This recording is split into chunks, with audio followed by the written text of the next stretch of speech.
Utility store पर महंगे दामों चीनी खरीदी गई और हुकूमत महंगी चीनी पर सब्सिडी देती रही। यूटिलिटी स्टोर कॉरपोरेशन की अपनी फराहम करदा दस्तावेजात के मुताबिक दिसंबर से जुलाई तक यूटिलिटी स्टोर कॉरपोरेशन ने 2,10,000 टन चीनी खरीदी और 13.5 रुपए तक की कीमत अदा की, यानी 63 रुपए 13 पैसे हुकूमत के अपने शुगर कमीशन ने बता दिया था, मगर फिर भी हुकूमत के ही यूटिलिटी स्टोर पर 83.5 रुपए तक चीनी शुगर मिलर्स बेचते रहे और शुगर मिल मालिकान को यूटिलिटी स्टोर से सब्सिडी की मद में 3 अरब रुपए का फायदा पहुंचाया गया। यानी सब्सिडी का ऐलान किया गया था आवाम के लिए, सब्सिडी के पैसे चले गए शुगर माफिया के पास। यूटिलिटी स्टोर कॉरपोरेशन महंगी चीनी खरीदता रहा, आवाम को सब्सिडी के पैसे शुगर मिल मालिकान को देता रहा और हम ये बात हुकूमत के इल्म में लाते रहे, एदाद शुमार आपके सामने रखते रहे, तो हुकूमत ने तस्लीम किया और इंक्वायरी की यकीन दहानी भी कराई।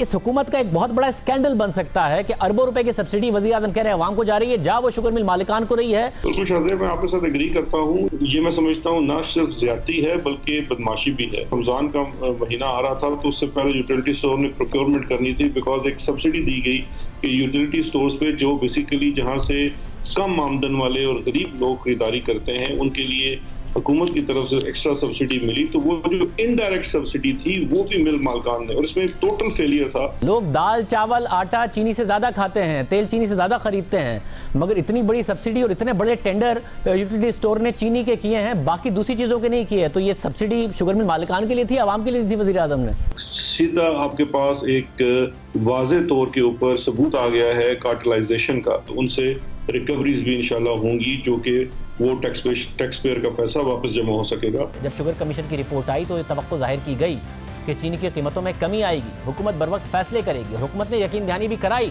कि चीनी की कीमतों में अब कमी आएगी। हुकूमत ये दावा करती रही कि शुगर और गंदम कमीशन की रिपोर्ट को शाया करके हुकूमत ने वर्ल्ड कप जीत लिया है, मगर उससे बार बार सवाल होता रहा कि अवाम को फ़ायदा कब होगा, और हुकूमत यकीन दिलाती रही कि अब यहाँ से अवाम ही का फ़ायदा होगा।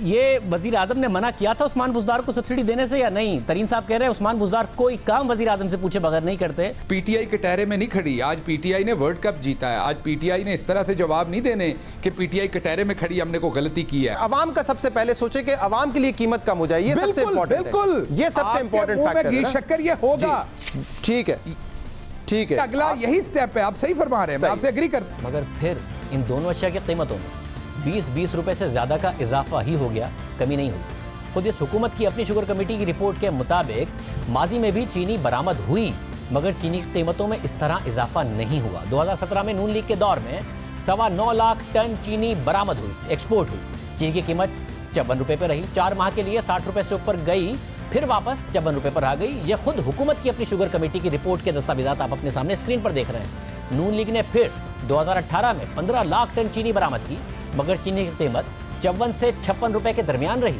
इसके बाद 2019 में तहरीक इंसाफ की हुकूमत के दौर में सिर्फ 7 लाख टन चीनी बरामद की गई, मगर चीनी की कीमत 75 रुपए तक चली गई। फिर चीनी की कीमत बढ़ती ही चली गई और अब 115 रुपए तक फरोख्त हो रही है और काबू में नहीं आ रही है। सब्सिडी देकर शुगर मिलर्स को फायदा पहुंचाया गया, फिर चीनी की कीमत कंट्रोल ना करके भी शुगर मिलर्स को फायदा पहुंचाया गया। गन्ने की सपोर्ट प्राइस पहले ही कम थी तो और शुगर मिलर्स को फायदा हुआ। दोनों तरफ से शुगर मिलर्स को फायदा ही फायदा हुआ और हर तरफ से अवाम और मुल्की खजाने का नुकसान ही